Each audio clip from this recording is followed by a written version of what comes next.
Now, ang pag-uusapan po natin, why the rich get richer and the poor get poorer. So, unahin po muna natin yung una. Why the rich get richer. Ano po ba sikreto ng mga taong mayayaman kung bakit sila lalong yumayaman? Number one po, it's because these are the people who dream bigger dreams and continue to dream bigger. Yan po yung isa sa sikreto nila. Number one po, kung titignan po natin si Henry C., noong time po na nag-i-start pa lang siya, ang pangarap niya lang was ito. Sabi niya ganon, I thought that if I sold a pair of shoes to every Filipino, I'd be a successful man. Imagine niyo po, ang thinking niya lang, mabenta niya lahat ng Pilipino ng sapatos, yayaman na siya. Now, ito po, yung suit niya na yan, na puting Amerikana, that was 1958, that was the time was 23 years old nung una niya pong tinayo ang SM North. In fact, nung tinatayo niya po yan, a lot of people were so negative. Sabing ganun, ha? Magtatayo ka ng mall sa isang talahiban, liblib na po, sino ang pupunta dyan? Walang naniniwala sa pangarap niya. But still, sabi niya, itutuloy niya to. Tinuloy niya po yung pangarap niya. And ang kagandahan po dyan, alam niyo po, ang isa po sa pinakamalaki ang benta sa lahat ng SM was SM North. Kaya nga po ni-renovate yan at nilakihan pa po. Now, kung titignan niyo po, sabi niya ganun, nung tayo niya yung SM North, sabi niya, I will never stop dreaming. Magtatayo ako ng mall 5 beses ang laki sa SM North. That's the reason natayo po ang SM Mega Mall. Nung natayo po yun, sabi niya, again, I will never stop dreaming. Magtatayo ako ng mall na 5 beses ang laki sa SM Mega Mall. That's the reason natayo po ang Mall of Asia. Kung titignan niyo po, bakit po siya yumaman at continuously naging successful? Because he never stopped dreaming. Tuloy-tuloy po yung pangarap niya. Kung titignan niyo po siya ngayon, is age 91. In a wheelchair, but still, he has no plans of retiring. Tuloy-tuloy pa rin po. Andyan na po ang SM. Ang next na nag-goal niya, mag-number 1 sa bank. So, pumasok sa video. And now, nasa condo business na siya or property business, SMDC. A lot of Filipinos po nakakalungkot. Pagdating po nila ng 60, nasa retiring age na sila. Kaya po natatawa ako, laging sinasabi, ay iho, wag mo na ako invite sa ganyang business kasi 60 years old na ako. Retiring age na ako. Bukod tangin lang po sa Pilipino pagdating sa 60, nagre-retire. Imagine niyo po siya. Nasa wheelchair niya, pero hindi niya po ginamit na dahilan yun para mag-stop para sa mga pangarap niya. Tinuloy niya pa rin po at tuloy-tuloy pa rin siya hanggang ngayon. Next po is Gokong Wei. Nung tinanong po siya, sabing ganun, what is your dream nung bata ka pa? Sabi niya, my dream was to become a pilot. But instead of being a pilot, I bought an airplane. Kung titignan niyo po, mas nilakihan niya pa po yung pangarap niya sa pangarap niya nung bata pa siya. Silusutan po, nung tinanong, ganun din. Sabing ganun, what is your dream nung bata ka pa? Sabing ganun, my dream was to become a scientist.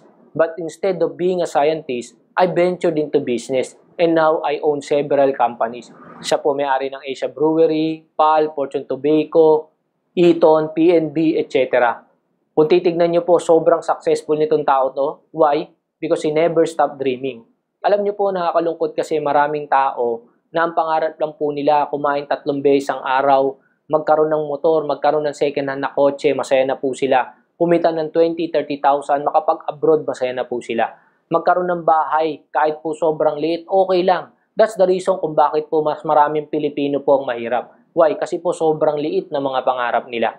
Alam niyo po sana, sa lahat na nakakapanood nito, ikaw mismo na nanonood nito ngayon, sana lakihan mo yung pangarap mo. Yan yung sikreto kung bakit sila yumaman at patuloy na yumayaman.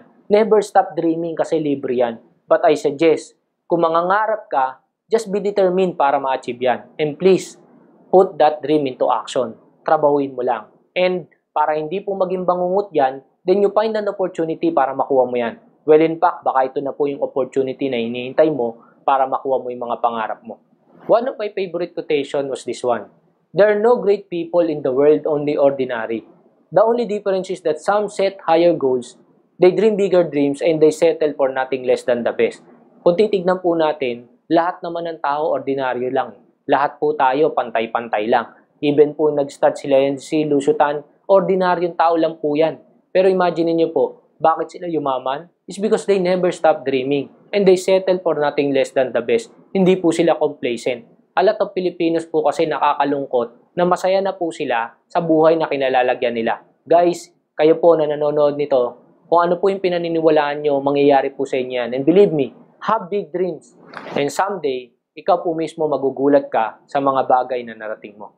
Number 2 po na sikreto ng mga mayayaman kung bakit yung mayaman lalong yumayaman is because they applied the law of leverage, which means multiplying your time through others. It's using other people's time and ability and other people's money. Kaya kung titignan nyo po, mostly po na nagtatayo ng kumpanya, nag-hire po sila ng taong mga galing. Mga assistant manager, vice president, etc. At yung galing at oras ng mga tao na yan gagamitin nila para lumaki yung kumpanya nila. Sila po ang yumayaman. Meron naman po mga tao, mangungutang po ng pera sa bangko. At ang gagawin po nila, sabi nga ganun, yung pera ni Pedro gagamitin ni Juan, si Juan yayaman, si Pedro hindi. They find investors para mag-invest sa kanila ng pera at yung pera na yon ang gagamitin nila para yumaman sila sa negosyo nila. Na meron mga tao gumigising paggabi na, sasakay sa pond expedition, mag-golf. Hindi nagtatrabaho pero mayaman.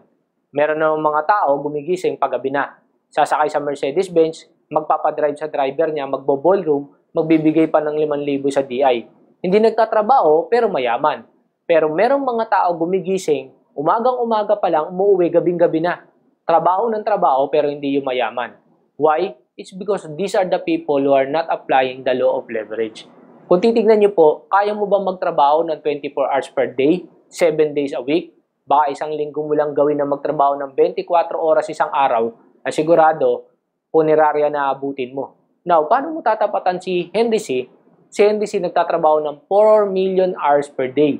Paano yun? Now, si Henry C po, meron po siyang 500,000 employees na nagtatrabaho sa kanya ng 8 hours per day. In-apply niya po yung leverage. That's the reason po nagtatrabaho siya ng 4 million hours per day kahit hindi naman siya totally nagtatrabaho. Ginamit niya po yung time and ability ng mga tao para lumaki po yung kumpanya niya. Now, pwede po tayong magtrabaho 30 years. Yan lang po yung lifespan natin. After 30 years, matanda ka na po niyan. So, what if you will work 30 years and 365 days po ang isang taon? Ibig sabihin, sa isang taon, Sabado at Linggo papasok ka, walang holiday. And 24 hours ka pa magtatrabaho everyday. Alam niyo po, ang makukonsume nyo lang po na oras is 262,000 hours. Ibig sabihin, hindi mo pa rin matatapatan si Henry C. Imagine na, 24 hours ka na nagtrabaho, araw-araw sa loob ng isang taon, still hindi mo pa rin siya natapatan. Kaya if you won't apply the law of leverage, I tell you, mahihirapan ka pong yumaman or matapatan sila. Kaya nga po sa mayayaman, ang lagi nilang sinasabi, time is gold. Kasi talagang gold po talaga yung time. Kaya po kung mapaparami mo yung oras mo, yayaman ka talaga. Kung titignan niyo po ang Jollibee, ano po ginawa niya? Kung isa lang tinayo niya, ang makukonsume niya lang is 24 hours a day. So pwede lang siya magbenta ng produkto 24 hours. Kaya ang ginawa niya po, nagpa-franchise siya. So kung ilan po yung franchise niya, if he has 2,000 franchise times mo po ng 24 hours yan, ganun po karami yung oras na pwede siya magbenta. Nag-hire siya ng mga manager, ng mga crew, ginamit niya yung time and ability ng mga tao para lumaki yung kumpanya niya. Kaya kung tutuusin po, kung titignan nyo, ito pong law of leverage, napaka-importante nito. That's the reason I joined this kind of business. Because with this kind of business, I'm applying the law of leverage for free. Sila po, kaya po nila na-apply yung leveraging is because sobrang yaman po nila. Eh paano po tayo? That's the reason po, I joined this kind of business. Kasi po, with this kind of business, nagagawa ko po yung leveraging pero hindi po ako naglabas ng malaking kapital. Kaya nga po, have an open mind and join this kind of business. Why? Kasi kung hindi mo pa ito gagawin, paano mo po sila matatapatan? And paano mo makukuha yung mga pangarap mo?